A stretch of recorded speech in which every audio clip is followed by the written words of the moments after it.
Изилдөөнүн себеби бул тема кыргыз адабияты жана тил илими үчүн өтө маанилүү жана актуалдуу темалардын бири деп эсептейм. Аяна Алиева Ош мамлекеттик университетинин студенти. Ал кыргыз тили боюнча уюштурулган иш-чарада залкар жазуучу Чыңгыз Айтматовдун Ак кеме повестиндеги эмоционалдык сөздөрдүн берилиши тууралуу илимий баяндама окуп жатат. Аяна чыгармадан 300дөн ашуун эмоционалдык сөздөрдү таап чыгып, жаңылык кылды. Изилдөө үчүн мага 1 жылга жакын убакыт керектелди. Негизинен макаланын идеясы сабакта срез аркылуу берилген тапшырмага. Ошонун негизинде идеясы келип чыкты. Ал жерде Чыңгыз Айтматовдун Ак кеме повестинен китеп өзүнчө китеп тандап алуудан эмоционалдык так ошол эмоционалдык сөздөрдү изилдөөгө кызыктым.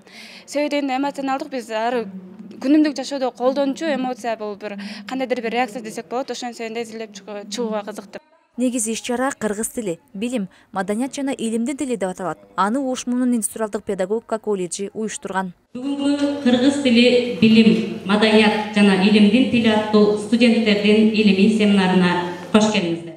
Студенттерге арналган илимий семинарда кыргыз орфографиясынын тарыхы, кыргыз тилине кирген жаңы сөздөрдүн лексикага кошулуусу тууралуу бир канча илимий баяндамалар окулду. Горизонтал жана вертикал болуп экиге бөлүнөт.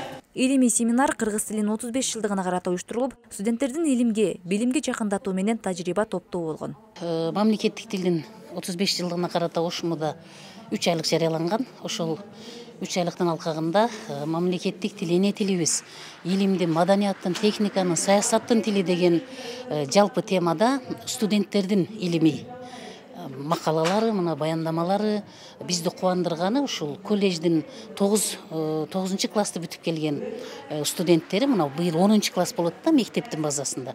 Мына ошолор өзүнүн автордук макалалары менен чыгып жаткандыгы. Колго жасалган көркөм буюмдардын жыйнагы